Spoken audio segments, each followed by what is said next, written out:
벌써 2주가 되어 가는데요.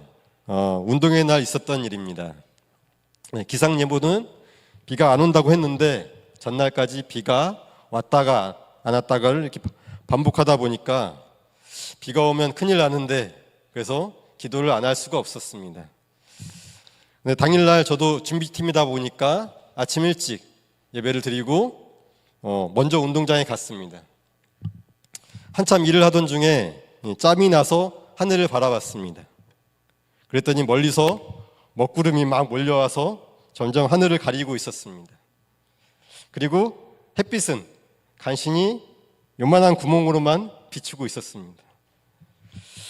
불안한 마음이 없지 않았는데 남아있는 햇빛을 보며 그렇게 생각했습니다. 기도했으니 하나님께서 좋은 날씨를 주시기 위해서 내게 그 빛을 보게 하셨구나. 그런데 정말로 그렇게 되었습니다. 제 짧은 간증이었는데요. 저 말고 기도하신 분들이 정말로 많이 계시지 않습니까? 하나님께서 그 기도를 들으신 줄 믿습니다.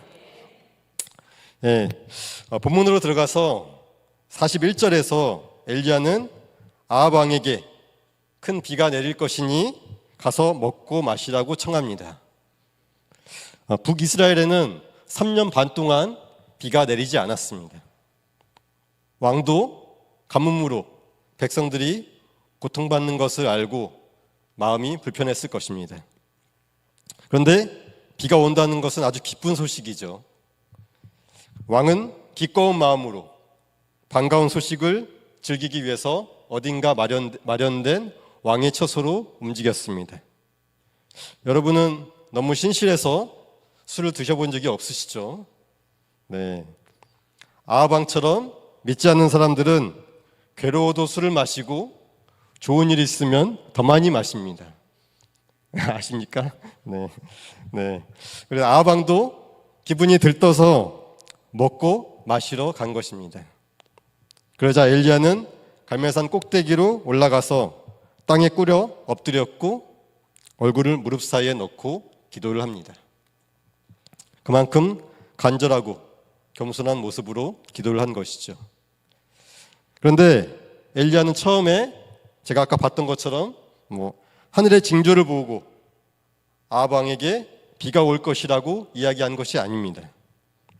오늘 본문인 18장 1절을 같이 읽어보겠습니다. 시작.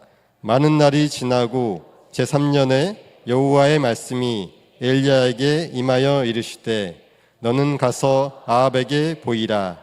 내가 비를 지면에 내리리라. 아멘. 하나님께서는 그를 아합에게 보내면서 가서 내 얼굴을 보이면 비가 내릴 것이라고 약속을 하셨습니다. 비가 오는 조건은 얼굴을 보이는 것입니다. 만약 저도 하나님께서 제게 직접 말씀하셨다면 아합 왕에게 찾아갈 용기가 생길 것 같습니다. 어쨌든 아합 왕을 만났으니 얼굴을 보인 것이죠. 엘리야는 하나님께서 약속하셨건만 그럼에도 간절히 아까 말씀드렸던 자세로 기도를 합니다. 나는 시키신 대로 행했으니 하나님께서 바로 지금 약속하신 대로 이루어지기를 원한다고 기도를 드린 것이죠. 하나님의 약속을 믿는다고 하면서 형식적으로 기도하는 사람이 있는데 그러면 응답을 받을 수가 없습니다. 기도의 응답은 하나님이 은혜로 약속하신 것이지 우리가 받을 권리가 있는 것이 아니에요. 기도할 때 우리는 겸손한 마음으로 하나님께 아뢰어야 합니다. 또 엘리야는 우리에게 기도하는 자세를 가르쳐 주는데요. 기도의 응답은 전적으로 하나님의 의지에 달려 있는 것입니다. 들어줄지 말지 하나님이 보고 결정하신다는 말이에요. 그러므로 기도는 적당히 해서는 안 됩니다. 예수님도 기도하시는 모범을 보여주셨잖아요. 한 번 하고 마는 게 아니라 매일 기도하셨고 땀방울이 핏방울처럼 보일 정도로 기도를 하셨습니다. 기도는 최선을 다해서 해야 합니다. 하나님께 우리의 마음을 보여드릴 때 기도의 응답을 받을 수 있다는 사실을 기억하시기 바랍니다. 그리고 나서 시종에게 가서 바다 쪽을 보고 오라고 합니다.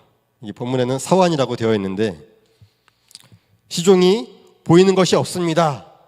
이렇게 이야기를 하니까 7번까지 다시 가라고 명령을 합니다.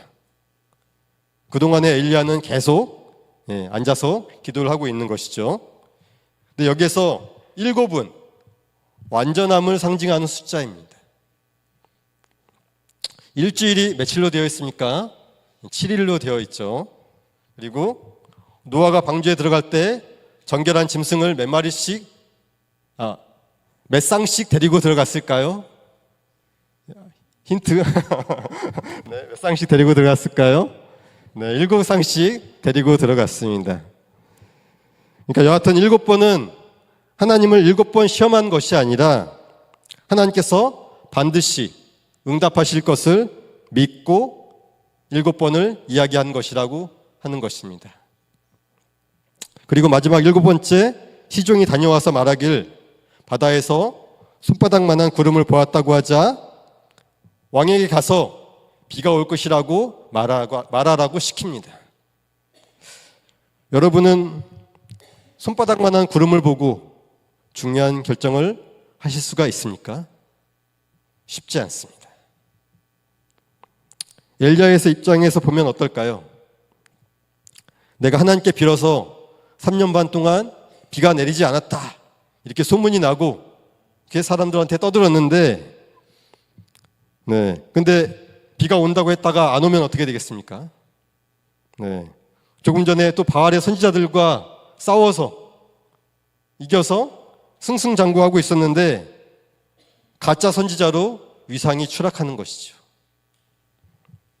무척 곤란한 상황에 처할 수 있는데 하나님을 믿는 사람은 계산을 하면서 움직이지 않는 것입니다.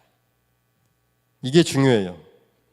무언가를 하나님께서 시키셨는데 잘못될 것을 대비해서 움직인다면 그것은 영리한 사람인지는 몰라도 믿음이 있는 사람은 아닙니다. 여러분은 영리한 사람이 되는 대신에 믿음이 있는 사람이 되시길 바랍니다. 그리고 조금 후에 정말로 큰 비가 내려서 아합 왕은 마차를 타고 산을 내려갈 수밖에 없었습니다. 46절을 보겠습니다. 46절 같이 읽겠습니다. 시작.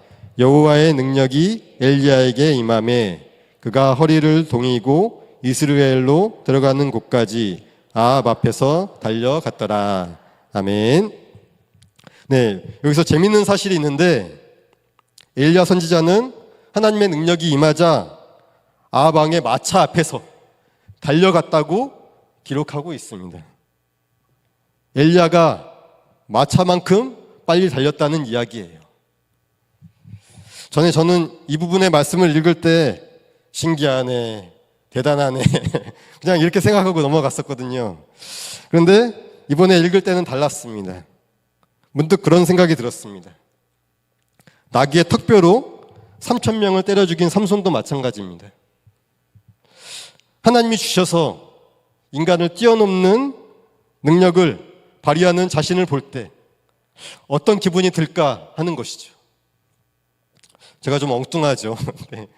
근데 어쨌든 그런 일이 제게 일어난다면 저는 무척 재미있을 것 같습니다. 오, 나에게 이러한 능력이 있었다니, 이러한 일이 일어나다니, 저만 재밌는 모양입니다. 저는 재미있을 것 같습니다.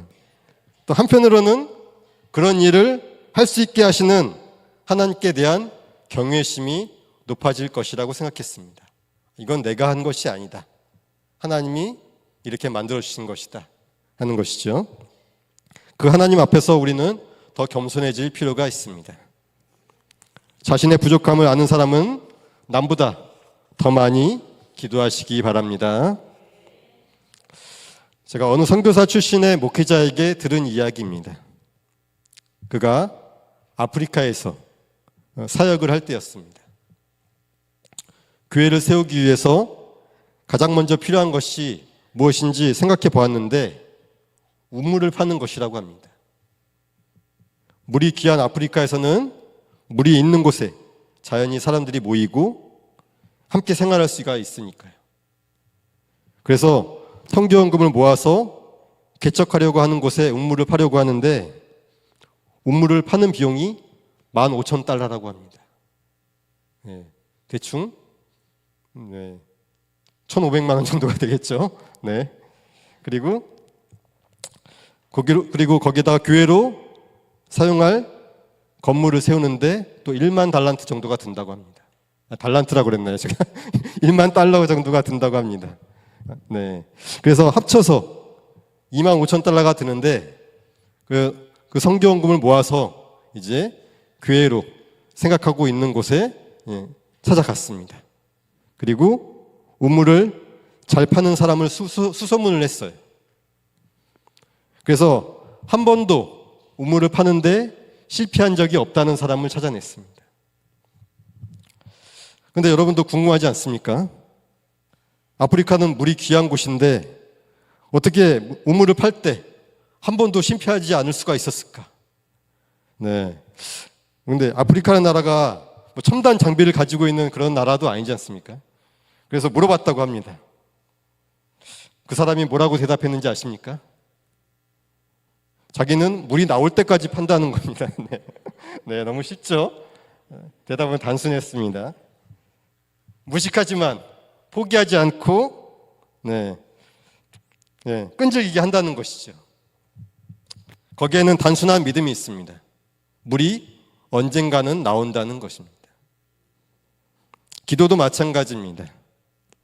어릴 때 어른들한테 많이 들었던 이야기인데 기도하러 산에 올라가면 소나무 뿌리 뽑고 왔냐? 그래야지 제대로 기도를 한 거다. 이런 얘기를 들어보셨을 겁니다. 근데 나무 뿌리는 쉽게 뽑히는 것이 아니죠. 네, 나무를 뿌리째 뽑으려고 하면 줄기 밑에 있는 흙만 치워가지고는 뽑히지가 않습니다. 이렇게 넓게 흙을 파야지 뿌리가 나올 수가 있습니다. 그렇죠? 그러니까 그냥 잡아당겨서는 절대로 뽑히지가 않아요.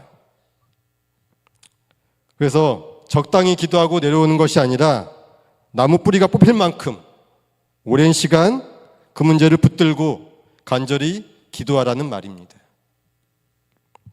성도 여러분께 권합니다. 그렇게 기도해서 여러분은 괴롭히는 문제를 해결받을 수 있기를 바랍니다. 네. 오늘 우리는 기도하러 왔습니다. 그래서 우리가 기도하는 모습을 돌아보았으면 좋겠습니다. 아까 처음에 이야기를 했죠. 엘리야가 기도했던 모습, 엎드려서 무릎 사이에 머리를 집어넣고 그만큼 겸손하고 간절할 수 없는 기도를 했습니다. 우리가 그러한 마음을 가지고 기도하러 왔는지 생각해 보았으면 좋겠습니다. 우리에게 그렇게 힘들고 괴로운 문제가 없을 수 있어요. 하지만 우리 교회 안에는 그러한 문제를 가진 사람이 있고 차마 이야기를 하지 못하는 사람도 있습니다. 그러한 사람들 위해서 여러분이 간절한 마음을 품으셨으면 좋겠습니다. 여러분이 힘든 상황에 있을 때 또한 그분들이 여러분을 위해서 함께 기도해 주실 것입니다. 오늘 그렇게 함께 기도하는 시간이 되었으면 좋겠습니다. 오늘 본문에 등장하는 엘리야는 누구보다 열정적이고 위대한 선지자입니다. 제가 그래서 호기심에 엘리야 선지자의 이름의 뜻을 찾아봤습니다. 혹시 아시는 분, 인터넷 검색하지 않고 아시는 분에게 선물을 줄 수도 있습니다. 네. 뭘까요? 5, 4, 3, 2, 1. 네, 끝났습니다. 네. 여호와는 나의 하나님입니다. 네, 그에게 어울리는 이름인 것 같죠? 네, 두 번째, 엘리야가 사역을 담당하는 가운데 특별한 점은 그의 말이었습니다. 41절에는 큰 빗소리가 있을 테니까 올라가서 먹고 마시소서라고 했고 44절에서는 비가 와서 가는 길이 불편할 테니 마차를 타고 가소서라고 했습니다. 엘리야의 화법은 비가 오는 것을 기정사실화했습니다. 물론 다른 선지자들도 예언을 합니다. 이스라엘이 멸망할 것입니다. 70년 후에야 해방될 것입니다. 그리고 애굽에게 430년 동안 노예 생활을 할 것입니다. 이렇게 예언을 하죠. 다른 선지자들도. 그런데 이런 예언은 성취될 때까지 한참 동안 기간이 남아있는 것입니다. 근데 엘리야의 경우는 달랐습니다. 이제 금방 비가 온다는 것입니다. 자기가 올라가서 기도를 하면 금방 비가 온다고 선포를 하는 거예요. 엘리야는 바알의 선지자들과 대결할 때도 그랬습니다. 바알의 선지자들은 아침부터 저녁까지 계속 부르짖어서 불이 임하기를 기도했는데 응답이 없었죠. 근데 엘리야는 그렇게 하지 않았어요. 그냥 아까랑은 조금 방법이 다른데 네, 어쨌든 저녁이 되어서야 제단을 준비했습니다. 그리고 이윽고 기도를 합니다. 하나님, 내가 하나님의 말씀대로 이 일을 하는 것을 저들에게 알게 하옵소서라고 기도를 했습니다. 바로 즉각적인 응답을 구한 것이죠. 이 사건이 시기적으로 시간이 많이 남아있으면 사실 그런 말을 하기가 쉬워요. 예를 들어 이스라엘이 바벨론에게 멸망할 것입니다, 이런 얘기를 했는데 자기가 죽기 전에만 그런 일이 일어나면 되니까 뭐 그런 두려운 마음이 있겠습니까? 근데 엘리야는 다르다니까요. 이제 불이 내릴 것입니다. 조금 있으면 비가 올 것입니다. 이렇게 이야기를 하는 거예요. 응답에 대한 확신이 있어야지 할 수 있는 것이죠. 그리스도인은 말을 할 때 믿음의 말을 해야 합니다. 말을 통해서 믿음이 드러나는 것입니다. 하나님의 역사를 담대하게 선포하는 것도 믿음의 말이지만 또 무엇이 믿음의 말일까요? 하나님을 인정하는 말입니다. 여러분이 중한 병에 걸렸다고 생각을 해보세요. 병원에서 시한부 판정을 내렸으니 나는 죽을 것이다, 이렇게 말하는 사람이 있는가 하면 하나님의 뜻이어든 회복될 줄 믿습니다, 이렇게 선포하는 사람도 있습니다. 또 가게를 하는 사람도 마찬가지입니다. 이 자리에서 가게하는 사람 중에 3년을 넘기는 사람이 없다, 뭐 주위에서 그렇게 이야기를 하는데, 하지만 하나님께서 인도하시고 도우신다면 우리 가게는 점점 잘 될 것입니다, 이렇게 고백하라는 것이죠. 저는 다니엘서를 참 좋아합니다. 거기에는 믿음의 결단을 했던 훌륭한 4명의 청년들이 나오기 때문입니다. 다니엘서를 읽을 때마다 그들을 보면서 도전을 받습니다. 그들의 믿음이 어떠했는가? 다니엘 3장 17절과 18절입니다. 같이 읽어보겠습니다. 시작. 왕이여, 우리가 섬기는 하나님이 계시다면 우리를 맹렬히 타는 풀불 가운데에서 능히 건져내시겠고 왕의 손에서도 건져내시리이다. 그렇게 하지 아니하실지라도 왕이여, 우리가 왕의 신들을 섬기지도 아니하고 왕이 세우신 금신상에게 절하지도 아니할 줄을 아옵소서. 아멘. 네, 다니엘의 세 친구가 한 말인데요, 우상에게 절을 하지 않았다는 이유로 그들은 극렬히 타는 풀무불에 지금 던져질 상황에 처해 있었습니다. 그런데 그들은 하나님이 우리를 지켜주실 것입니다, 그렇게 하지 않으실지라도 우리는 끝까지 우상에게 절하지 않을 것입니다, 이렇게 고백하고 있습니다. 여러분, 이 찬양을 아십니까? 대부분이 아실 것 같은데요, 제가 청소년 시절부터 많이 불렀고 좋아하는 찬양입니다. 제목은 그리 아니하실지라도입니다. 네, 반주는 안 하셔도 됩니다. 네, 제가 불러보겠습니다. 그리 아니하실지라도 감사해요, 주님 뜻을 믿기 때문이죠. 그리 아니하실지라도 사랑해요, 협력해서 선을 이루어요. 예, 이런 찬양입니다. 네, 졸릴까봐 제가 불러드렸습니다. 네, 아마도 다니엘서 말씀에서 영감을 얻어서 찬양을 만든 것 같다고 생각합니다. 방금 가사 중에 그런데 그러한 내용이 있었죠. 그리 아니하실지라도 감사해요. 주님 뜻을 믿기 때문이죠. 그들은 하나님을 더할 수 없이 신뢰했습니다. 하나님이 우리를 보호하여 주실 것으로 생각하지만 그렇지 않을지라도 하나님이 더 중요한 계획이 있어서 그렇게 하신 것이라고 믿기 때문에 괜찮습니다. 그들은 그렇게 말하고 있습니다. 자신들의 생명을 가져가신다고 해도 하나님을 신뢰하겠다고 하는 것이죠. 우리는 하나님, 근데 이거 안 해주시면 안 돼요. 이렇게 고집을 부릴 때가 있죠. 또 하나님, 정말 하나님이 계신 것인지 모르겠습니다. 그렇게 말을 할 때도 있는데요. 다니엘의 친구들은 얼마나 훌륭한 믿음의 고백을 하고 있습니까? 다윗 왕이나 어떤 선지자도 이보다 나은 대답을 하지 못할 것입니다. 여러분도 이러한 믿음의 고백을 하며 살아가실 수 있으시기 바랍니다. 근데 하나님을 인정한다는 게 무슨 말인지 참 어려울 수 있는데 내 삶에 하나님을 연관시키는 것입니다. 요새는 그런 이야기를 듣기 어려운데요.